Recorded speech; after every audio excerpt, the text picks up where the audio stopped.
putting in a fence here. I'm going to attach it to that post that was already from the previous farm or whatever. And then I just dug 30 some holes. It'll be a 4x4 pressure treated posts, and then 4-foot high planks across the sides. It's going to come across here, and this will be the corner, and then you could see it goes up, I don't know what this is, I forget, 50 feet or something, up along this ways. And then in this hole here there'll be a 6x6 post, a 14-foot gate, another 6x6 post here, and then without piece of scrap is sticking up, there'll be a 3-foot gate here just to walk through, so I don't have to open up the big one to go out and check the mail or whatever. And then it'll keep on coming across and make a turn here. The reason I did this entryway like this is so that I could pull my truck and my camper all the way in off the road and then open up the gate, rather than just have it sit here and screw up the bend and all that. Plus, if someone's delivering something or whatever, they could get off the road, and if I need to open the gate for them or whatever. But it'll keep coming across here. No, I did not dig these by hand. I would have never been able to do this. Not in 2.5 hours without this thing. It took me 2.5 hours.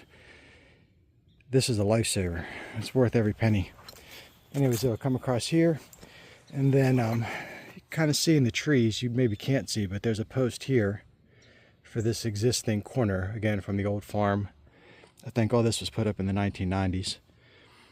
But anyways, it'll come right across here. So there'll be like a weird corner here, but this is all under trees and everything. It won't be noticeable from the road.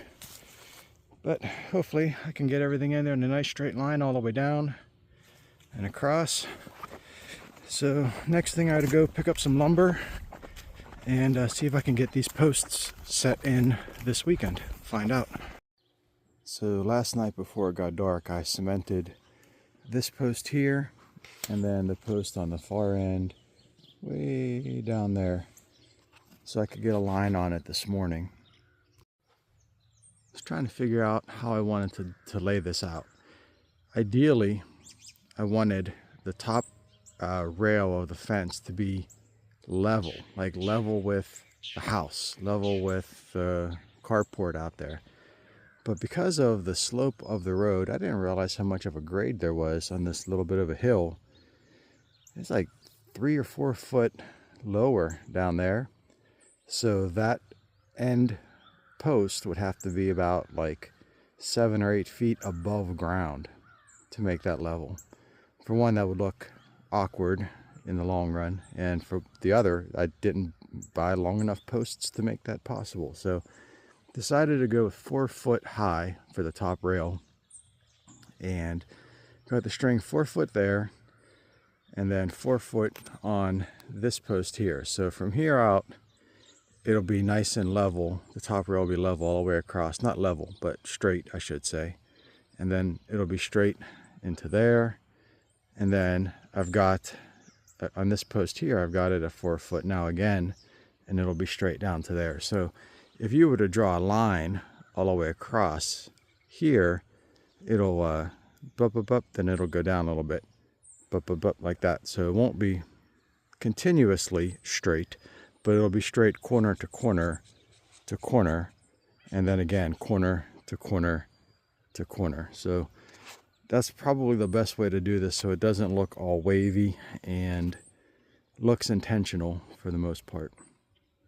So now I'm going to get some of these other ones cemented in. I'm going to probably cement every other post. I may have to buy some more cement today, and we'll see. All right, it's day 3. Got all the posts in and the top rail.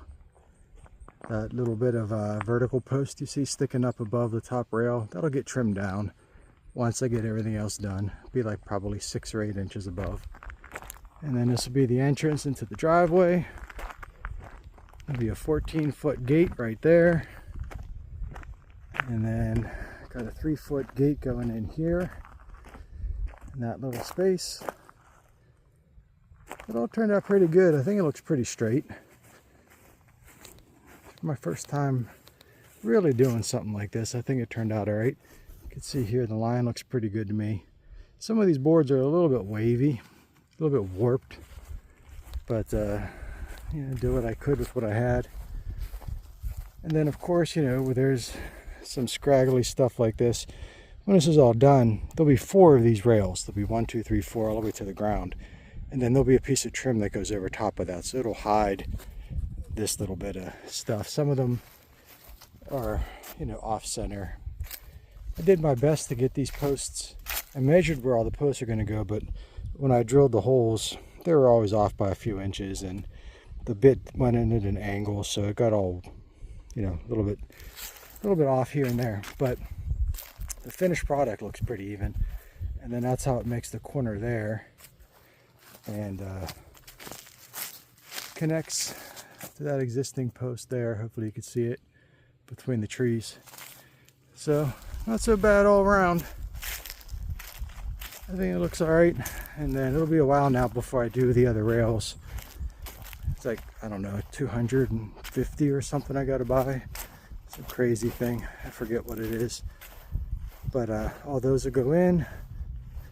And then after that, I'll get the gates. I'm gonna have to move these rail ties, cross ties here, because I thought about having the gate come in this way, but that's stupid, you know, because it's going to be 14 foot. You have to make sure you park way back here. So it really should swing inward. So I'll need to get rid of probably 2 of these. These are about 7 foot long each. Probably have to get rid of 2 of those ties so it swings in, and then I'll put a post over here to attach it to. And then someday I may get a whole solder set up on one of these so it's automated with a clicker. But that's it. I'm going to end this video now. That's all I got to show you.